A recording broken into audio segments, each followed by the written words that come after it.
오늘 믿음은 마음에서 시작된다. 믿음은 마음에서 시작된다. 이런 제목으로 잠깐 말씀을 나누도록 하겠습니다. 로마서 10장 9절에서 10절 말씀을 함께 읽었습니다. 이 말씀은 구원 얻는 믿음이 무엇인가에 대하여 우리에게 정확히 말씀해 주시는 구절입니다. 그래서 지난주에 잠깐 말씀드렸지만 많은 사람들에게 큰 확신을 준 생명의 하나님의 사용하시는 말씀이었기도 하고요.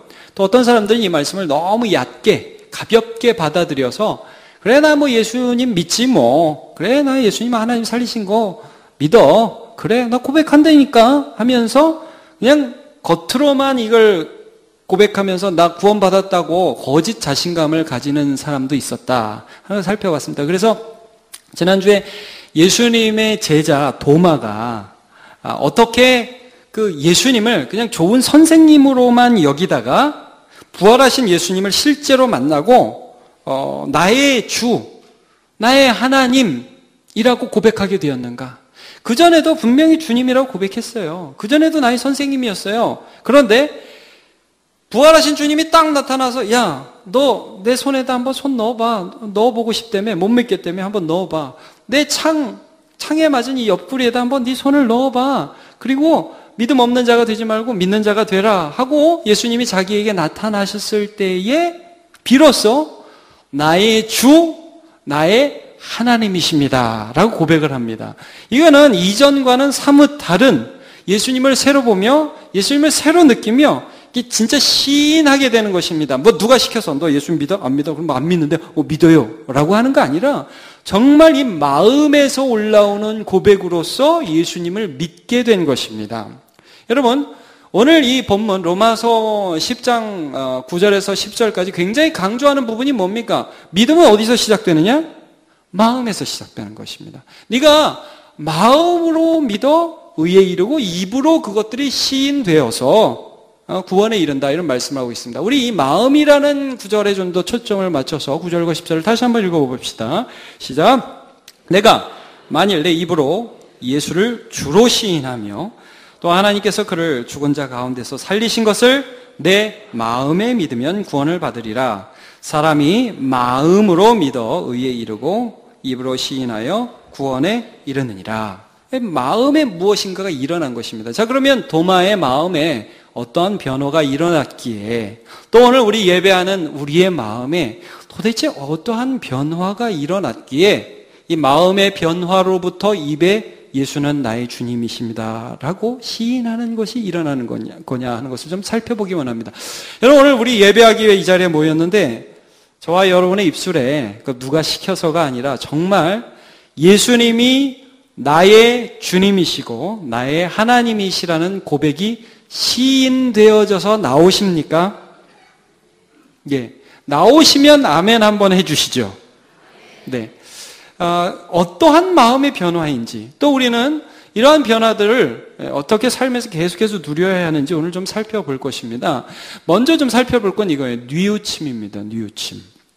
도마가 예수 그리스도가 나의 주 나의 하나님이라고 고백할 때 또 우리가 예수님이 나의 주 나의 하나님이라고 고백할 때 마치 도마가 그전에는 예수님이 죽었을 거라고 결코 다시 살아나지 못할 거라고 생각하다가 부활하신 예수님을 만났을 때 그의 삶을 이렇게 쫙 돌아보게 되면서 내가 잘못했네 라고 느끼는 것처럼 오늘도 우리가 예배하고요 아무 생각 없이 살고 뭐 남들 하는 거 다 하면서 살다가 이 자리에 와서 예배할 때 어느 순간인가 예배 중에 또는 하나님과의 만남 중에 그리스도를 생각함 중에 나의 삶에 대하여 뉘우침이라는 게 일어나는 거예요.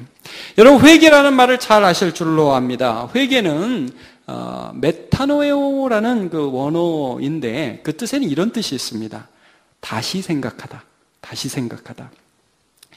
그러니까 여러분 도마도 예수님을 만나면서 자기가 했던 말들을 다시 생각하게 되잖아요. 내가 한번 손가락을 그 예수님 손목에 넣어봐야겠어. 예수님 옆구리에 내 손을 한번 넣어봐야겠어. 그게 그때는 그냥 정당한 말이었어요. 왜냐하면 자기 생각에 예수님은 다시 살아날 거라 생각이 전혀 안 들었거든요. 근데 다시 살아난 예수님 앞에서 그 말을 생각해 보니까 이게 절대 그렇게 하면 안 되는 말이었어요. 생각이 바뀌어요. 뉘우쳐져요. 그러니까 여러분 우리가 예수님을 주님이라고 할 때 주님이야. 이 정도가 아니라 어떠한 변화가 마음 안에 생기느냐 하면 이 마음 안에 뉘우침, 나의 삶을 다시 한번 생각해보는 일이 생기게 되는 것입니다. 여러분 마태복음 21장에 보면 예수님이 두 아들 비유를 하시는데 첫째 아들에게 아버지가 이런 명령을 합니다. 야 아들 일로 와봐. 포도원에 좀 할 일이 있다. 요즘 수학기야 너무 바빠. 너가 좀 가서 일 좀 해줘야겠어. 그러니까 아들이 네 아버지 뭐 그 정도 하죠. 그리고 나가서 안 해버렸습니다. 자 근데 둘째 아들을 또 불렀어요. 아버지 야 둘째 일로 와봐. 너 나가서 좀 포도밭에 가서 좀 일 좀 해라. 그러니까 이 아들이 싫습니다. 대답은 그렇게 해놓고 나가서 그 일을 했습니다. 자, 그 성경 구절을 한번 같이 읽어볼게요. 마태복음 21장 30절 시작. 둘째 아들에게 가서 또 그와 같이 말하니 대답하여 이르되 실소이다 하였다가 그 후에 뉘우치고 갔으니. 자, 뉘우치고. 자, 대답은 싫습니다인데 마음에 이런 변화가 있다는 거예요. 자, 제가 지금부터 소설을 하나 써보도록 하겠습니다. 성경에 안 나오는 얘기. 순전히 제 상상으로 하는 얘기입니다. 자, 여러분, 이 둘째 아들이 사실 그날 몸이 굉장히 안 좋았어요. 막 몸살 오기 직전 있죠. 여러분 그런 거 느껴지죠? 몸살 오기 직전. 으슬으슬하다. 이게 조금 있으면 이게 몸살 온다. 근데 그 전에 또 무슨 일이 있었냐면요. 여자친구하고 싸웠어요. 그래가지고 티격태격 싸우다가 여자친구가 오랫동안 사귄 여자였거든요. 난 너하고 이제 안 해! 끝내버릴 거야! 잘 가! 헤어져! 네, 우리 권사님들이 좋아하시네요. 헤어져! 그러니까, 남자가 충격 먹고, 막 마음이 막 너무 안 좋은 거예요. 마음도 안 실현 당했지. 몸살기 오지, 신경 쓰이지. 딱 집에 들어갔어요. 아무것도 하기 싫은데 갑자기 아버지가 불러요. 둘째 아들! 왜 오늘 부르고 그러셔, 진짜. 그리고 갔어요. 갔는데, 포도밭에 좀 할 일이 있다. 네가 좀 가서 해야겠다. 이게 쑥 올라오는. 아버지, 지금은 아닙니다. 지금 제 상태를 모르셔서 그런 것 같은데, 저 진짜 하기 싫거든요. 좀 해야 돼. 아버지 전혀 모르고, 해야 된다. 그러니까, 벌떡 일어나서, 싫어요. 그리고 문 꽝 닫고 나갔어요. 자, 소설을 제가 한번 써봤습니다. 나갔어요. 나갔는데, 여러분, 그러고 나면 기분이 좋을까요? 나쁠까요? 억수로 안 좋습니다. 억수로 안 좋습니다. 시간이 지나면서 자꾸 무슨 생각이 나요? 야, 여자친구야. 그래, 여자친구 생각하면 마음 아프지. 이제 걔는 있다가도 없고, 없다가도 있고, 아예 나중에 미안하다고 그러면 어떻게 될지 모르고 그러는 건데, 아니, 우리 아버지잖아. 자기가 자기한테 꿀밤 주는 거야. 이 바보 멍충아! 너 지금 무슨 말을 한 거야? 그러면 안 되지. 그러면서 자기가 한 일이 조금씩 보여요. 그걸 뭐라고 그랬어요? 오늘 성경에? 뉘우쳤다고. 여러분, 우리가 예수를 믿으면 참 재미있는 일들이 벌어집니다. 예전에 그냥 평범하게 했어요. 예전에 그냥 편안하게 했어요. 남들도 하고 저 사람도 하고 이 사람도 하니까 그냥 했단 말이에요. 근데 예수를 믿고 예수 안에서 어느 순간인가 나의 삶을 돌아보니까 뉘우쳐져요. 그게 아니었구나. 그게 잘못됐구나. 죄송해져요. 그게 어느 순간에 어떤 사람은 인생의 한순간에 막 전 인생이 파노라마처럼 쫙 생각나기도 하고, 또 어떤 사람은 한순간 어떤 한 사건, 내가 했던 말, 내가 저 사람에게 했던 행동들, 이런 것들이 생각나면서 뉘우쳐지는 거예요. 여러분, 예수 믿으면 예수님 때문에 내 마음에 회개가 일어나는 복들이 저와 여러분의 삶에 일어나기를 축복합니다. 히스기야라는 왕이 있었어요.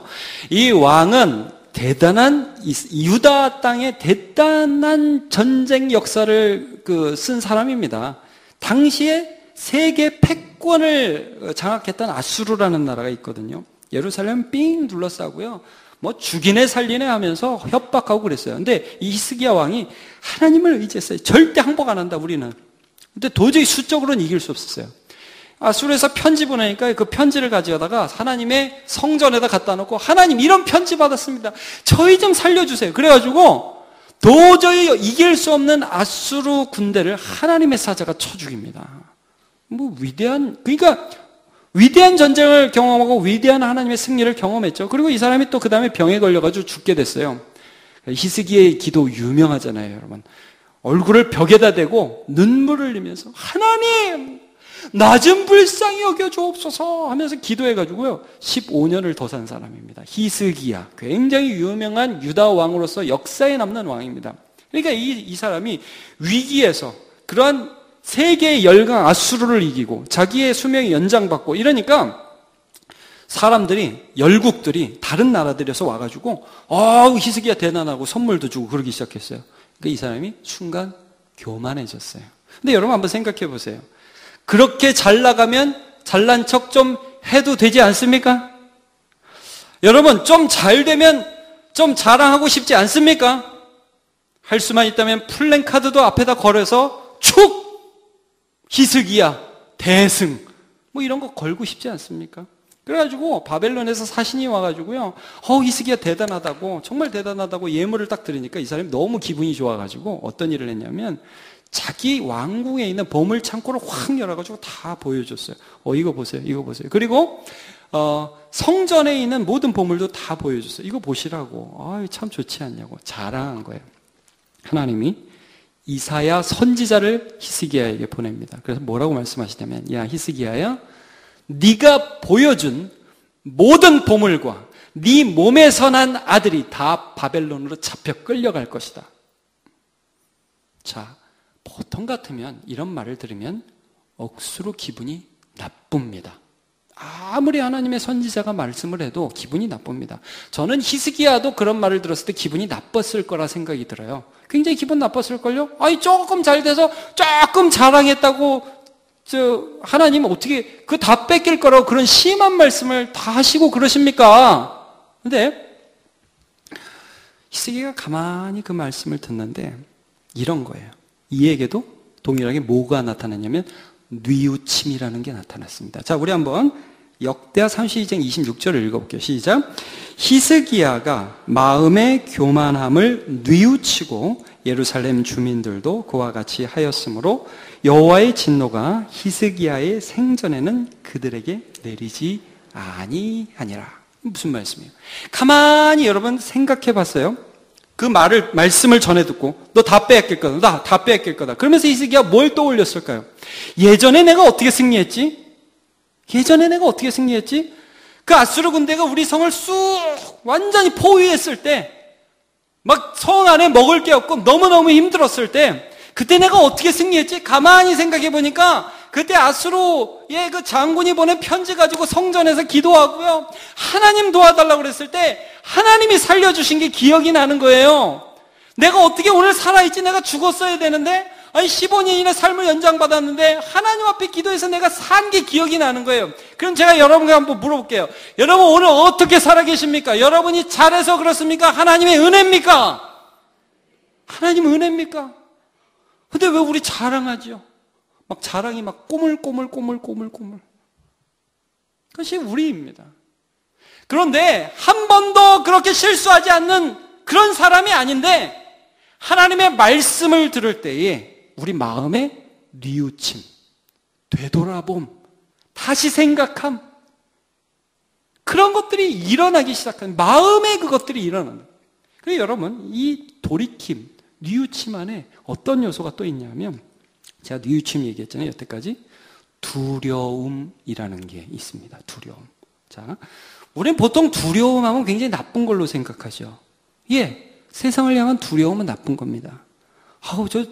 우리 사장이 나를 어떡하면 어떡하지? 이 돈이 없으면 나중에 어떡하지? 여러분, 그거 아시죠? 초등학생도 요즘에 직업 때문에 고민한다는 거. 요즘에 초딩들이요, 나중에 무슨 직업을 가져야 될지, 회사를 어디를 취업해야 될지 고민하면서 포트폴리오 만들고 있다는 거 아닙니까?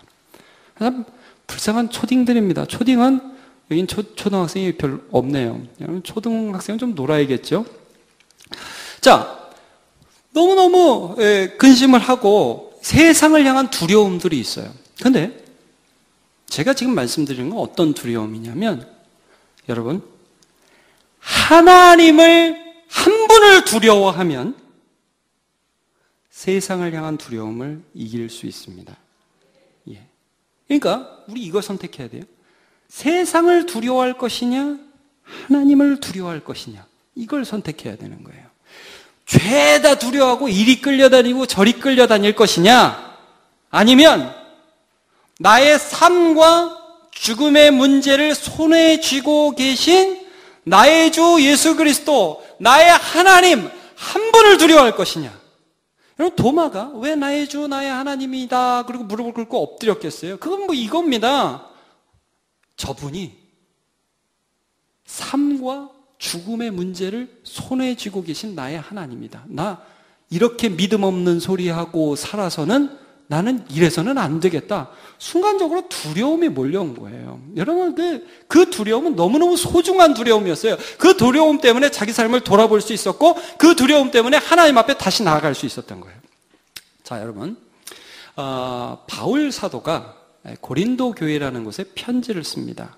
편지를 썼는데 그 편지 때문에 많은 사람들이 근심을 하게 됐고, 그 근심 덕분에 회개를 하게 되었어요. 자, 우리 한번 성경 구절을 한번 읽어봅시다. 고린도후서 7장 9절입니다. 같이요. 시작. 내가 지금 기뻐함은 너희로 근심하게 한 까닭이 아니요 도리어 너희가 근심함으로 회개함에 이른 까닭이라. 너희가 하나님의 뜻대로 근심하게 된 것은 우리에게서 아무 해도 받지 않게 하려 함이라. 하나님의 뜻대로 하는 근심은 후회할 것이 없는 구원에 이르게 하는 회개를 이루는 것이요 세상 근심은 사망을 이루는 것이니라. 아멘. 예. 아니, 무슨 글을 썼길래, 무슨 편지를 썼길래 이렇게 근심하게 됐고, 또 그 근심 덕분에 그들이 회개하게 되었는가? 간단하게 제가 설명해 드리겠습니다. 이 앞에 편지 고린도 전서를 보면 바울 사도는 자기가 개척한 고린도 교회의 여러 문제점에 대하여 굉장히 예의 바르지만 아주 신랄하게 비판을 합니다. 첫 번째, 너네 당짓고 있다. 끼리다. 바울파, 아볼로파, 게바파, 심지어 그리스도파도 있었습니다. 너무 웃기는 거 아니야? 이렇게 편지 썼습니다. 물론 성경에 그런 말은 안 나옵니다. 너무 웃기는 거 아니야? 이런 말은 안 나옵니다. 그러나 그렇게 말씀하시는 거예요. 야, 예수님이 머리고 교회가 하나지 어떻게 너네 파로 뭉치냐? 그럼 제가 여러분 한번 물어볼게요. 교회에 파가 있습니까? 없습니까? 이렇게 나오네요, 대답이. 여러분, 교회에 파가 있습니까? 없습니까? 없습니까? 있습니까? 바울 사도가 아마 교회를 향하여, 오늘날의 교회를 향하여 말씀하시면 이렇게 할 거예요. 너희들 뭐 하는 거냐? 우리에게 예수뿐이지 무슨 파가 있냐? 여러분, 교회에 얼마나 웃긴 일들이 많이 있는지 모르겠습니다. 이 목사파, 강 목사파, 김 목사파, 정 목사파. 실제 그런 게 있다면 너무 웃긴 거죠. 여러분, 우린 다 예수파입니다. 이 편지를 그들이 받았어요. 그들이 또 어떤 책망을 들었는지 아십니까? 음행이 있다. 교회 안에 공공연하게 다 아는데 쉬쉬 하는 음행이 있다. 왜 그거 쫓아내지 않느냐? 왜 교회에서 그걸 가만히 놔두느냐? 바울이 열면을 토합니다. 여러분, 우리가 예수를 믿는다고 하면서도 오늘도 공공연하게 세상 일을 하고 있지는 않습니까? 그러면 하나님께서 말씀을 통하여 우리를 또 책망하시는 거죠. 또 어떤 걸 책망하시는지 아십니까? 너네 왜 성찬식 할 때 넌 먼저 와서 막 포도주를 들이켜서 어떤 놈 취하고, 어떤 사람은 나중 와서 먹을 게 없어서 배고프고, 아니 무슨 교회가 너네 밥 먹는 데냐? 너네 식사하는 데냐? 어떻게 하나님의 교회를 그렇게 만홀히 여기며 하나님의 성만찬을, 예수 그리스도의 피와 살을 기념하는 그 행사를 그렇게 헛되게 보내느냐? 마지막으로 어떠한 책망을 하냐? 은사 가지고 책망합니다. 너넨 방언하는 사람 몇 명이기 때문에, 방언하는 사람이 막 교회에서 이렇게 저렇게 막 소리 크게 하면서 나 방언하네, 나 영적이네 하면서 하는데, 너네 교회에서 질서를 지켜야 될 것이 아니냐? 아주 얼마나 무섭게 책망하는지 모릅니다. 이런 책망을 그들이 다 들었습니다. 기분이 좋았을까요? 아니, 바울 선생님, 그거 우리 고린도 교회만 그런 거 아니라 딴 교회도 그래요. 아니, 우리 남문교회만 그런 게 아니라 저 초대교회도 그렇고 저 뒤에 교회도 그렇고 다 그렇다니까요. 다 그러는데 왜 우리만 가지고 그래요? 아니, 그런 말이 200까지 나올 거 아닙니까? 그런데 이 중요한 시기에 그런데 그들에게 어떤 두려움이 임했죠? 이 말씀이 그들에게 주시는 하나님의 말씀으로 들리기 시작했습니다. 그러자 변화가 나타난 거죠. 고린도후서 7장 11절 같이 보겠습니다. 시작. 보라, 하나님의 뜻대로 하게 된 이 근심이 너희를 얼마나 간절하게 하며 얼마나 변증하게 하며 얼마나 분하게 하며 얼마나 두렵게 하며 얼마나 사모하게 하며 얼마나 열심히 있게 하며 얼마나 벌하게 하였는가. 이 하나님의 편지를 쓰고 하나님 말씀을 쓰고 바울 사도도 마음이 아팠어요. 여러분, 책망하는 사람 마음이 좋은 줄 아십니까? 절대 안 좋습니다. 이런 얘기하기 얼마나, 제가 목회자의 심정으로서 이런 얘기하는 건 너무 힘든 거예요. 바울 사도가 이런 편지 쓰고도 잠을 못 잤을 거예요, 아마. 근데 이 편지를 받아들고 그들이 하나님이 주시는 두려움을 알게 되자 얼마나 간절하게 됐고 얼마나 변증하게 됐고, 이게 잘못된 거구나, 이거 우리가 깨부셔야 되는 거구나, 근심이 막 생기기 시작하고요. 그리고 간절하게 되고요. 그 다음에 분하고 두렵고, 하나님, 내가 이런 삶을 살았습니다, 용서해 주옵소서라고 그들 안에 하나님이 주시는 두려움이 생기기 시작했을 때에 그들의 삶이 변화되기 시작했습니다. 여러분, 우리가 예수를 주로 믿는다 할 때, 도마가 예수를 주 나의 하나님이라고 고백했을 때 그의 마음에 도대체 어떠한 변화가 일어났기에 그의 입에 그런 고백이 일어났으며 그의 삶에 예수를 전하기 위하여 인도까지 가서 순교하는 삶이 되었습니까? 그것은 그의 삶에 일어난 나를 돌아봄이고 그의 삶에 일어난 나 자신에 대한 두려움, 하나님을 인식하기 시작하는 마음이었다는 것입니다. 오늘도 이 말씀 앞에 서 있고 이 하나님의 준엄한 말씀 앞에 서 있는 우리 모두의 마음이 하나님을 인식하여 몸을 죽이고 영혼을 죽이지 못하는 이 세상에 대한 두려움이 아니라 몸과 영혼을 능히 지옥에 멸하실 수 있는 하나님 아버지를 두려워하는 두려움으로 이어지시기를 축복합니다. 그리고 이 두려움과 이 하나님에 대하여 알아감으로 자기를 돌아보는 마음은 반드시 우리에게 어떤 마음을 일으키느냐? 예수 의지하는 마음을 일으키는 것입니다. 내가 누구를 의지할 거냐? 내가 아무리 생각해도 뒤 돌아보니 잘난 게 없고, 뒤 돌아보니 자꾸 타락하게 되고, 자랑하고자 하는 마음이 일어나고. 여러분, 앞으로 죄 안 지을 자신 있으십니까 혹시? 저 없습니다. 그리고 삶과 죽음의 문제 내가 책임질 수 없고, 그러니까 돌아보는 게 괴롭고 두려워하는 게 괴로운데, 거기에 하나님이 문을 하나 열어놓으셨어요. 창문을 하나 열어놓으셨어요. 예수님이 보이는 거예요. 내가 해결할 수 없는 죄의 모든 짐을 그의 어깨에 지시고 십자가로 죽으셔서 죄의 문제를 해결하여 주신 나의 주 예수 그리스도가 계시다. 그리고 삶과 죽음의 문제를 해결하신 예수 그리스도, 나의 중보자, 내가 의지할 분, 내가 붙들 분이 내 앞에 계시다. 그분을 의지하는 마음, 그를 의지하여 오늘도 살아가고 내일도 일주일 살아가야 되는데 그 예수를 붙잡고 살아가야겠구나는 이 의지가 일어나는 거예요. 여러분, 도마가 나의 주, 나의 하나님이라고 고백하면서 엎드렸을 때는 예수님 정말 살아나셨네, 그게 아니에요.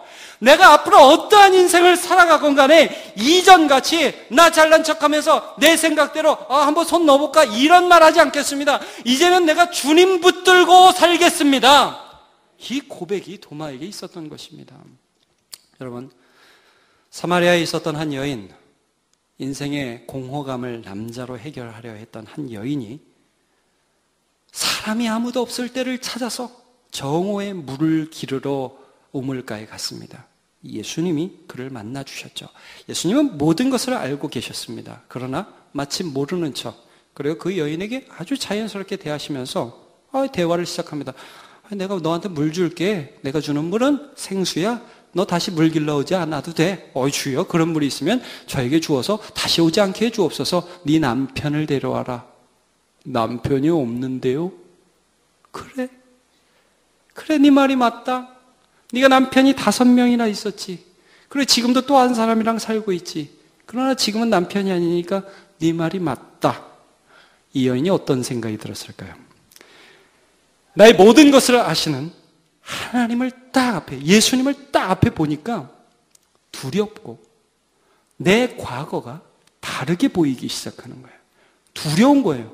다르게 보이시. 그래서 그때부터는 진심이 나와요. 그래요? 제가 어떻게 예배해야 되죠? 이 산에서 해야 되나요? 저 산에서 되냐? 아니, 산의 문제가 아니야. 신령과 진정으로 예배해야 돼. 그래요? 그리스도라는 분이 다시 오면 이 모든 것을 저에게 알려주실 텐데요. 이 말이 무슨 말이에요? 혹시 당신 그리스도 아니에요? 저 좀 도와줄 수 있어요? 저의 모든 문제를 해결해 주실 수 있어요? 여태까지 남자를 통해서, 돈을 통해서, 무엇을 통해서 해결하고자 했는데 도저히 해결할 수 없었어요. 혹시 당신이 해결해 주실 수 있나요? 당신이 그리스도인가요? 그 말이 아닌가요? 예수님이 뭐라고 말씀하셨어요? 너와 지금 말하는 내가 그다. 내가 그리스도다. 그 여인이 그 말씀을 듣고서 물동이를 버려두고 자기 동네에 가서 소리치기 시작했습니다. 나의 행한 모든 것을 말한 그 사람을 와서 보라. 이는 그리스도가 아니냐. 이게 무슨 말이에요? 도마가 고백했던 나의 주, 나의 하나님이라는 고백인 것입니다. 여러분, 오늘 우리가 예수 믿을 때 도대체 어떤 일이 마음에 일어나요? 우리가 예수 믿을 때 그냥 단지 평안한가요? 예수 믿을 때 단지 기분이 좋은가요? 기도 한번 하면 그냥 눈물이 한번 나면 그냥 좋은 것인가요? 아닙니다. 그 정도가 아닙니다. 우리 하나님께서 예수를 믿는 믿음 가운데 우리 주시기를 원하는 것은 나 자신을 살아계신 하나님 앞에서 돌아보고, 그리고 하나님이 살아계시기 때문에 나의 모든 삶에 두려움이라는 것이 임하고, 그리고 그 어두움과 절망 가운데 한 줄기 빛이 임하면서 창이 나한테 보이면서 내가 의지해야 할 예수 그리스도를 붙들어야 하겠다는 강한 열망을 일으키시는 것이, 그것이 믿음입니다. 오늘도 예배하는 저와 여러분, 나 자신을 돌아보고 우리 주님을 만나고 예수를 주로 믿는 믿음이 마음으로부터 일어나서 구원 얻는 믿음까지 하나님의 신실한 동행을 경험하는 저와 여러분 되시기를 축복합니다. 다 일어나서 찬양하겠습니다. 우물가에처럼 나옵니다.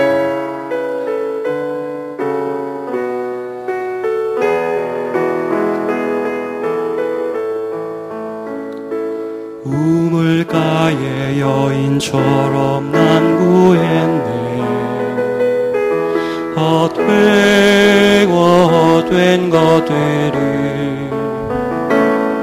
그때 주님이 하신 말씀, 내 아내와 생수를 마셔라. 다시 한번 우물가의 여인처럼, 우물가의 여인처럼 난 구했네. 헛된 것들을 그대 주님 하신 말씀, 내 아내와 생수를 마셔라.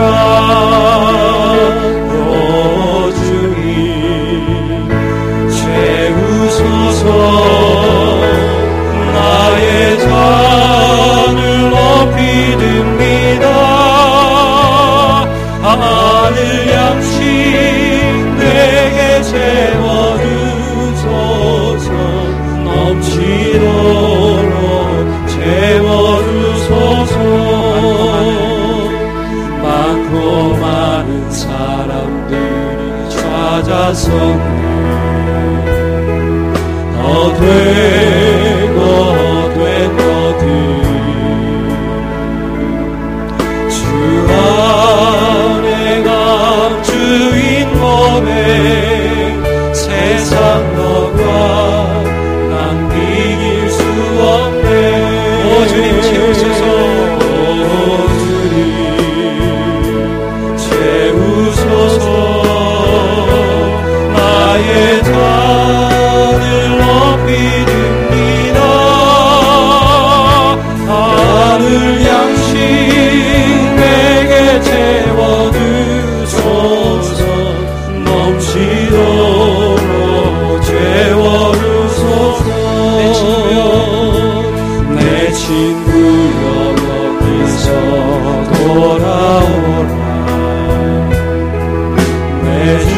주의 넓은 품으로 우리 주님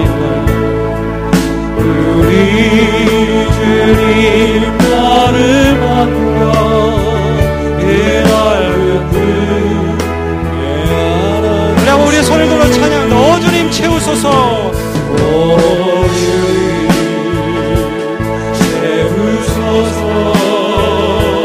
나의 잔을 높입니다.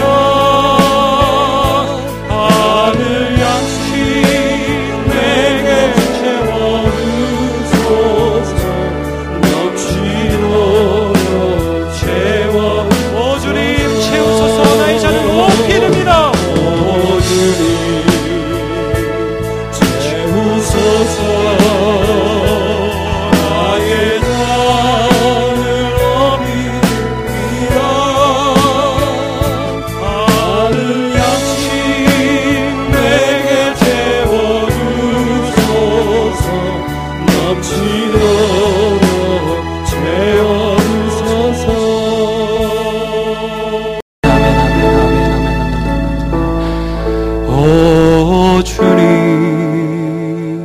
채우소서.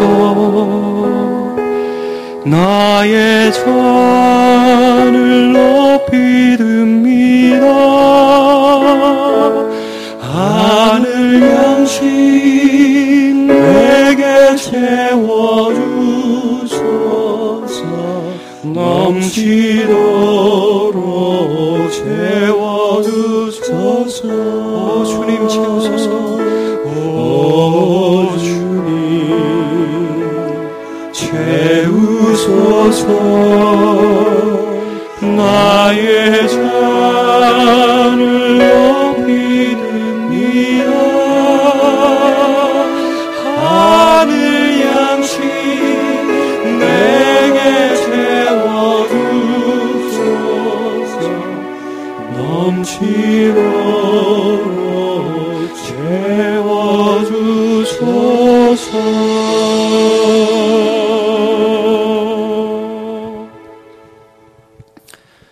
어두운 방 안에, 어두운 삶 안에, 두려움의 삶 안에, 뉘우침의 삶 안에 한 줄기 빛이 되어 주셔서 그를 잡으면 살 수 있고, 그가 해결해 주셨으며 그가 해결해 주실 것을 믿고, 나의 주 나의 하나님 예수 그리스도를 믿고 부르게 하여 주시니 감사합니다. 오늘 우리의 얻은 마음 가운데 예수 믿는 믿음이 활짝 열릴지어다. 그래서 예수 믿는 믿음 가운데 어둠의 세상을 빛의 자녀로 살아가게 하여 주옵소서. 하나님의 말씀 앞에 뉘우침이 있으며 주의 엄위하심 앞에 두려움이 있으되, 이 모든 것을 계기로 하여 예수 나의 주를 굳건히 붙들게 하여 주시옵소서. 믿음으로 새롭게 하실 하나님을 찬양합니다. 예수님의 이름으로 기도합니다. 아멘.